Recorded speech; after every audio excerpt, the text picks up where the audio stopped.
I'm Dr. Sarah Olivo. And I'm Dr. Liz Seidler, and you're listening to College is Fine, Everything's Fine.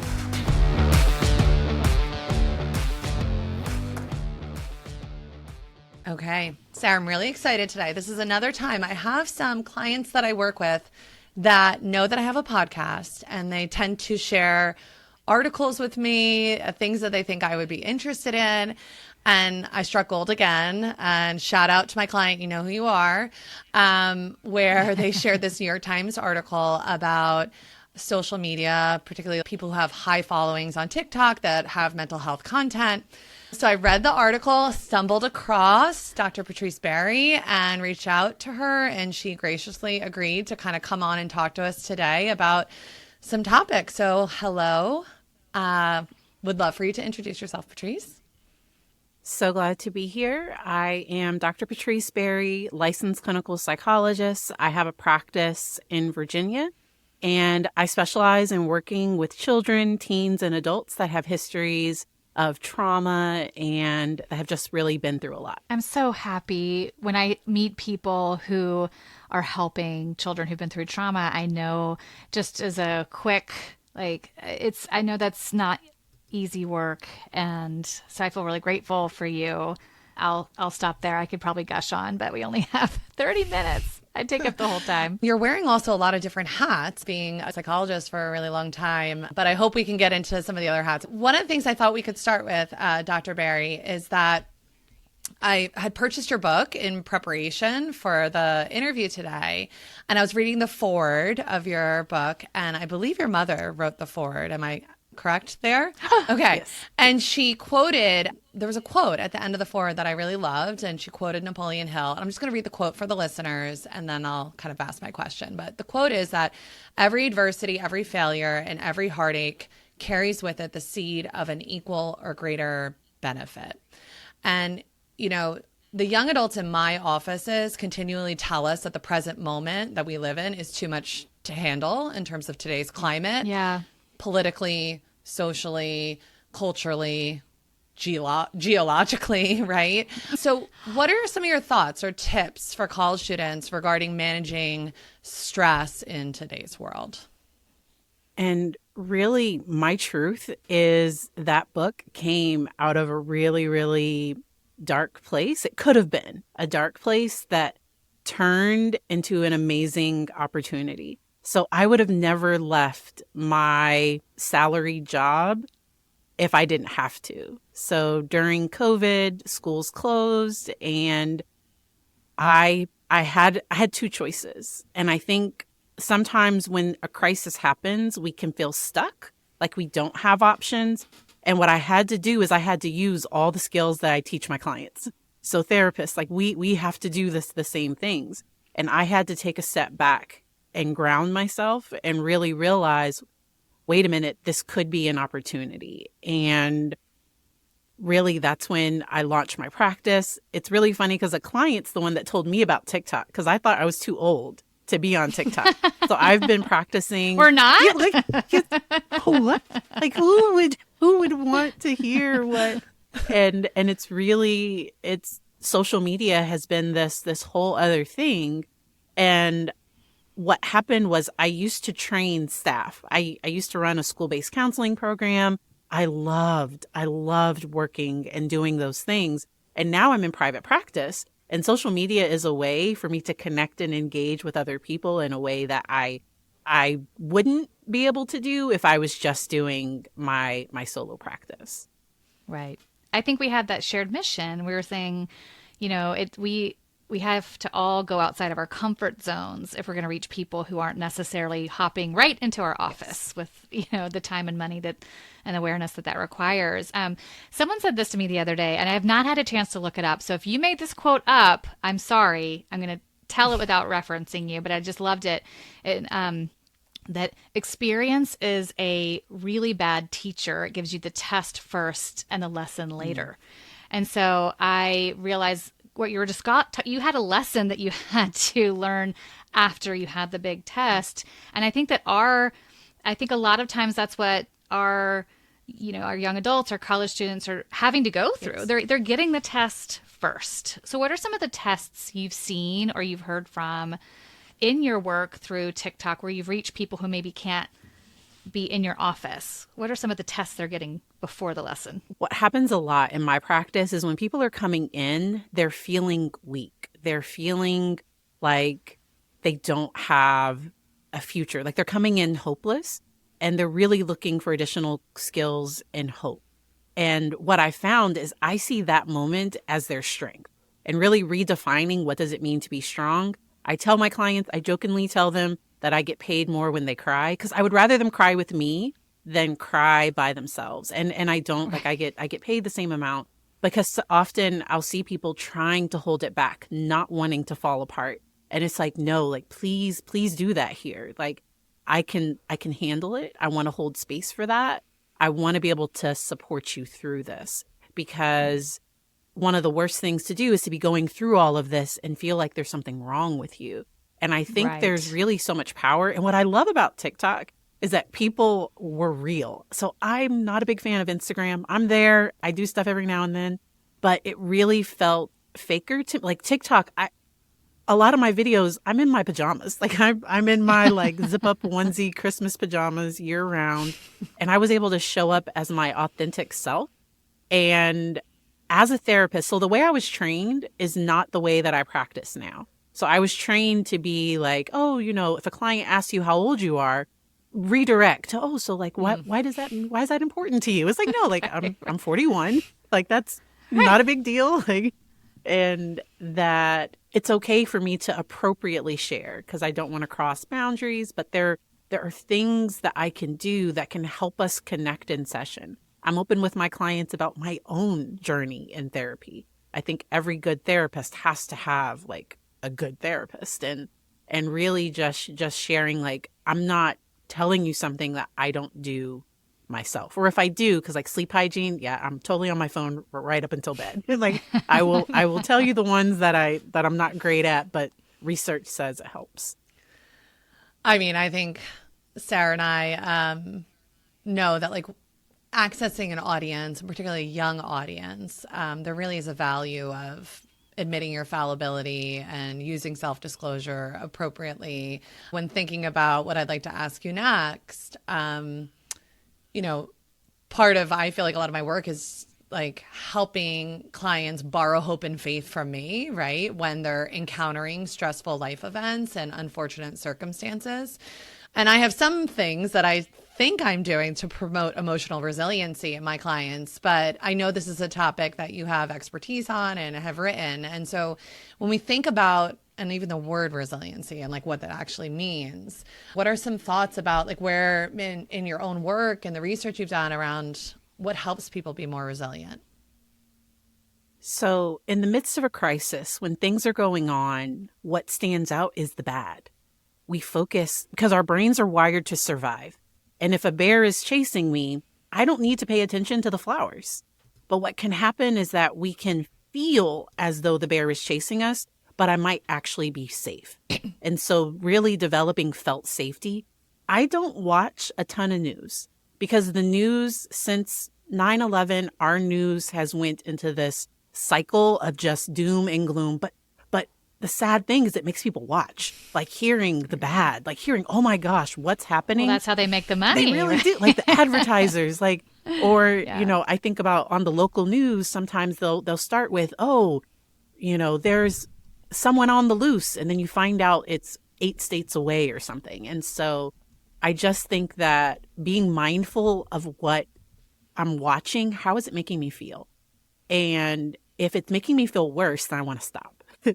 And if it's making me feel like I can't do anything or that I'm hopeless or that the world is horrible and falling apart. Now, if there's something I can do about it, and now if I can use my voice in a helpful way, please do. And then I also have to realize my limitations of often. So I know it feels like things are worse now. Our world historically, we're doing things are better, but like some things are worse. But overall, like if you think 50, 60, 80 years ago, there are things that are better now that we didn't have back then. I think now we just know about it all because of, like, you hear about it on social Right. media, you hear about it on the news. And so that's where I do think sometimes shutting some of that out so that you can be in your moment, so that you can be in your world, you can access the positive things in your life. The thing I love about this generation is they don't mind, like, hey, if they have a toxic family member, they'll set boundaries in ways that my generation Right. wasn't able to. It's like, oh, that's your aunt. You have to talk to her. It's like, wait a minute. If she's saying horrible things, if she doesn't accept, this about me, I don't have to talk to her. And I really see hope in this next generation, and I think they let us be more authentic. Oh, I completely agree. And by the way, I'm always just, every time I talk with any college students, even my own kids, I'm like, you guys are the reason we're all going to get, like if anyone's going to make it hope, you guys are giving me hope, even as you're feeling sort of despair, at times. But I do find that there's a lot of beliefs that keep people doing things like watching the news or paying attention. And so many conversations are like, listen, is it really helping you do any change that you want to be doing to just feel despair? A lot of things are out of your control, but I find that some people are like, well, doesn't it make me, kind of stay focused and aware if I watch? And I'm like, listen, check in every week if you need to, but none of the big stories are changing day to day, and definitely not minute to minute. So how do you set up a sort of if you feel like there's something important about being aware of certain things, because awareness is amazing. Yes. That's fine. How do you set up? Do you have a system of sort of setting up some timelines for them to be like, great, but once a week will do? So I prefer reading the news over watching it. And then once they bring on two people to just debate, I shut it down. Because they intentionally bring two people that are on complete opposite sides to just yell at each other, and nothing happens, and there's no new information that's gained. And so I try to, because often the print media tends to just focus on the facts versus some of the things that you watch. They're going to show you the pictures, and secondary trauma is real. And so something that I do, so I am an African American psychologist, and I don't watch if there are horrific things that have happened to people within my community. I don't watch the videos because it is too traumatizing. And there was a point where I didn't share that publicly because I was like, oh, because I kind of felt bad. But it's like, no, like, I don't need to see that happen for my own mental health. I can't see it. And being honest, hey, I'm a licensed psychologist, and there are things that I just can't watch. I just can't see.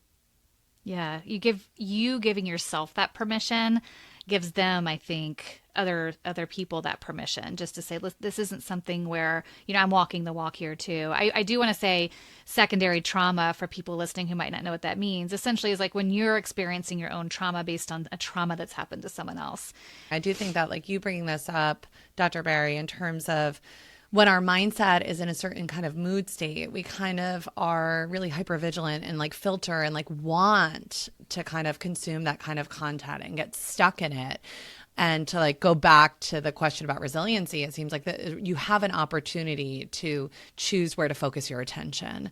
And you're not really going to promote resiliency by focusing and consuming some of that content, right? That there are other moments and opportunities that you could be really savoring that are going to help you deal with, the turmoil or chaos a lot of people experience currently. And I might even do it for a period of time. Yeah. So I might say 15 minutes a day, or hey, I might give myself an hour, because some people, they're getting constant notifications on their phone, or they're constantly seeking it or all day, because what it's doing is it's keeping their brain in survival mode. Yeah. And when I'm in survival mode, I can't think. And I think that's important for college students to know, because that's why they're in class on X or but you're completely missing everything that's happening because you're just in that mode. And so I have to practice being mindful. So I am wired to be a little bit more anxious, to be a little bit, what if this, what if that? And I've had to focus on what is in this moment. What is, and that's been something that's been helpful for me. I like that because it's a quick reminder of a lot of important things. Like instead of what if, what is. Can I borrow that from Please you? do. I know that quote, so I'll give you credit. And I might have taken So it from Lynn Lyons. She's an anxiety expert. I might have taken it from her. I we know. all listen. It's sort of the greater good. As long as it helps somebody not do the what ifing, I'm happy to give credit to whomever did that because it can, I think that when you talk about that survival mode, a lot of times I keep going back to like, hey, we didn't evolve to have constant access to dating apps giving us feedback about ranking our likes. Our brains can't catch up that quite fast. And so one of the things I think I really love about your message is saying instead of just like, oh, here's all the things you need to be doing to be resilient, it's actually okay to not be resilient, that's not your fault. And I do believe that there are certain words that just going to get taken and kind of edited down. And now the resilience is the big word, or grit is the big word, or whatever the word of the day is. And suddenly it's sort of like, oh, you're either resilient or you're not, or you have grit or you don't, as opposed to thinking, I don't know that the setup is built for everyone to constantly be resilient. And the way that I look at resilience is I think you're resilient to be in therapy. You're resilient to take your prescribed medication. You're resilient because I think sometimes we think resilience is not needing those things when I think mental health is health. And the same way somebody can go regularly to their primary care doctor, I think taking care of your mental health is incredibly important, and understanding how mental health affects physical health, how and just how everything can really snowball when things are out of whack. Resilience is something that can be developed in anyone. It's not something that you have or you don't have. What it is it's implementing skills and tools. And if somebody doesn't have what they need, and there are some tragedies, there are some things that are the worst. And in that moment, you might need to fall apart for a minute, but then have people there to help you get back up. So I think resilience doesn't mean nothing bad happens. It means when something happens, I eventually get up and keep going. And then there's no timeline to it. One of the big things we talk about is that there are reasons we have certain emotions. If someone is experiencing grief or sadness, or there are reasons our body or our mind kind of shut down and stop. And it's because we might need that time to your point, kind of fall apart. There's not like oh, you're resilient if you get better in X, Y, and Z sorts of time when it comes to crisis. And I also love that you're saying when you come in to therapy that's being resilient, because as you said that, I was like, you're right. You're fighting a lot of reasons that society or family or what culture say don't go. You're actually fighting past that, and that's ballsy. It takes a whole bunch of strength to sit across from a stranger and just talk about all the things that a lot of people might not even know. Your deepest, your darkest, those thoughts that keep you awake at night. Like that takes an incredible amount of strength. And finding the right therapist. So that happened to me, where my first therapist wasn't the right fit. And it took me years to try again, because I had never heard someone say that we learned about it in school, but my professor recommended this person. And so I put them on this pedestal, but they weren't right for me. But once I did find that right person, it just feels right. And I think in the first 1 to 3 sessions, is this working? Yeah. I've always just like, hey, walk away. You can have an opinion on whether just because they got the degree doesn't mean that they're the right fit for you. I usually feel the same way too. I mean, just personally as a therapist, I usually know after the first session if somebody's a good fit, even for me. So I hope there can be, and maybe culturally, like, and with this generation, more honesty rather than feeling like stuck in staying, in a therapeutic relationship. But, just getting your foot in the door, seeing someone is difficult. But, maybe this is a good transition to, you have like a very robust presence online. In my research, maybe I'm not getting the numbers up to date, but I feel like you have over 10,000 subscribers to your YouTube channel, Psychologist Responds, which has a lot of broad content. There's a lot to consume. So I consumed a little bit of everything. And over like 65,000 followers on TikTok. and, just 6,000 on Instagram. So when thinking about, So basically, all of them more than we have across all platforms. Yes. I mean, that's How did you get into this, and what are you thinking about when you make the choice to share certain content online? So I started on Instagram and YouTube first because I knew I was launching my private practice and I accept insurance. And so marketing isn't a huge thing, but I just thought it would be good to have a presence online. And then that client was like, hey, because I kept sending them YouTube videos and they were like, what about TikTok? Because they wanted those small bite size. And then I downloaded it and I immediately started creating content and community. So the way that I view all of those numbers, all of those follows, subs, that is a community of people that I get to provide information.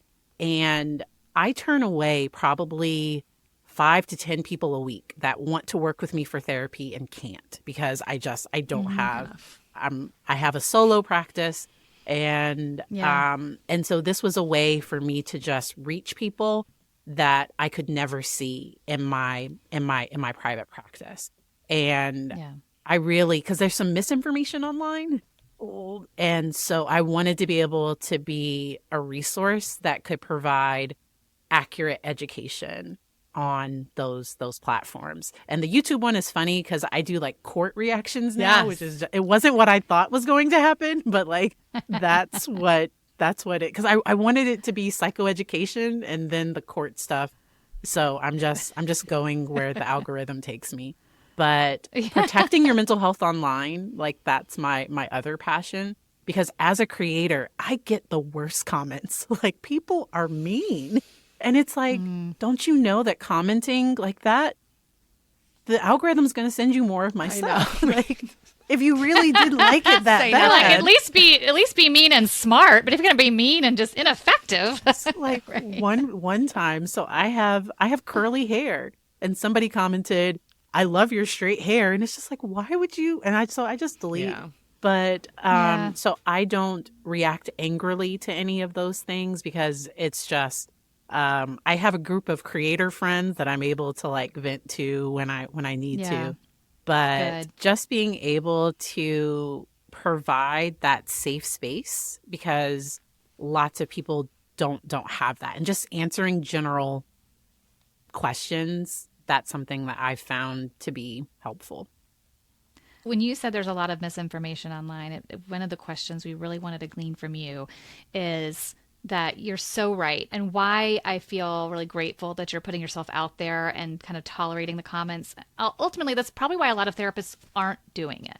First of all, because we don't know how to talk less than 1 hour per sentence, right? So I don't know that it's a skill set.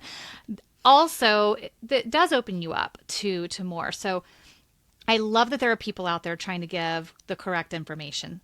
Thank you. What are ways people might be able to tell the difference? And I think one of the things Liz and I see, people come in, they're like, well, I have blank, blank, blank type of OCD. And I'm like, that actually isn't a type of OCD, but it's in, so we think on the one hand, that got them to ask me a question about it because someone was online saying, do you have this? And it connected and we were able to have a conversation. So I can't be upset that it was misinformation. That person came in and was able to get the right kind of guidance for what they were dealing with. Because it's not like they didn't have a problem. It just was maybe sort of not the technical right phrase. Big whoop. At the other end of the extreme are people spreading misinformation about things like what therapy's like or ways to get some help. And how do you think people could know the difference? There's no verification mark on people's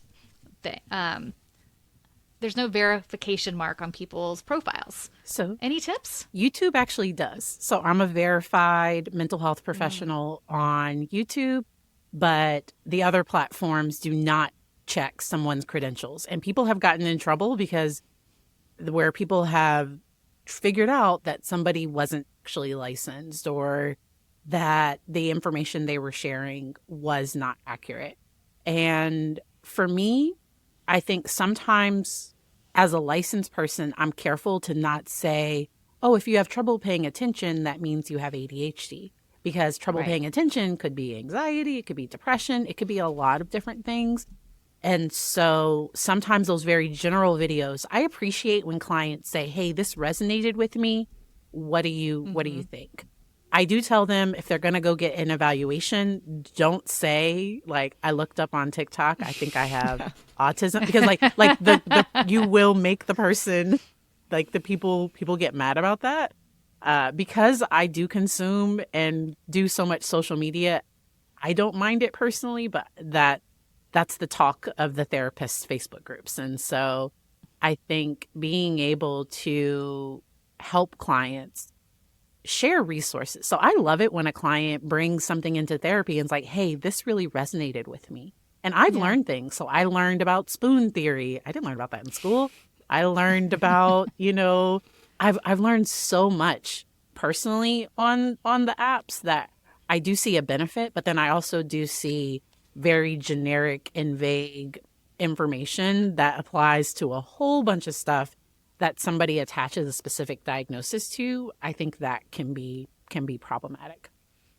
Yeah, I remember taking my abnormal psychology class in undergrad, and the teacher said, we're going to go through all of these things, and you're going to think you have every one. And I was so grateful that he told me ahead of time, because that, in fact, 100% came true. I was definitely schizophrenic. I had all the things. All of them. Because, if you have a little bit of information in a single point in time, it's easy to make grand leaps to that little data point, but there's a lot of data you have to kind of gather before you have something super official. So I like the idea of, sort of, yes, being open-minded, knowing you can learn a lot. And also if it's something you feel like you're about to act on, you might want to do a little bit more digging past the algorithm of TikTok or the time limit of that platform. I know that we are out of time, and I'm so bummed because I could talk to you all day. I hope you'll come back. We would love to give you a chance, because we've talked about your book, but please share anything that you think our audience would love to hear, including the title of your book. We will obviously put a lot of this in show notes, but you're clearly a wonderful wealth of information. So how can people find you? How can people get your work? So my book is available in Audible. So I have a processing thing where it takes me forever to read books. So it's really important to me to have it be accessible. So I recorded it myself, which was way too much work, but I did it, and it sounds good. But my book is Turning Crisis into Clarity: How to Survive or Thrive in the Midst of Uncertainty. And part 1 is just survive. Let's just get through it. And then part 2, it has tips and resources to thrive, because I work with a lot of clients that come in survival, and they're at a point where they're ready to kind of take it to the next. Because often the things that we pick up to survive, those can be the hardest things to let go, because maybe having really big emotions kept me safe for a period of time. And it can be really hard to think and trust that my partner will hear my emotion if I don't make it really big. And so my approach is to be validating and empathetic, and then also non-judgmental. I've done a lot of DBT trainings, dialectical behavior therapy, the modality that I practice personally. And then I also teach to my clients. I'm a little ornery, I don't like to be told what to do. And so I'm not adherent. I don't do like the DBT program, because you have to do groups, and I'm just like, nope. We're familiar. Yeah. I just want to teach skills, so I don't have anywhere that I just tell clients, hey, if you want to learn some skills, like this is an additional thing that we can add to our practice. Yeah, they're great life skills. Yes. But thank you all so much for having this platform and for inviting me to be here. I would love to come back in the future. Thank you so much. Yeah. Thank you, Dr. Barry. Like Sarah said, we'll share all your handles, your YouTube channel, everything. We're so grateful that we've been able to have you on, hear about your work, and share a resource that we've now vetted. So thank you so much.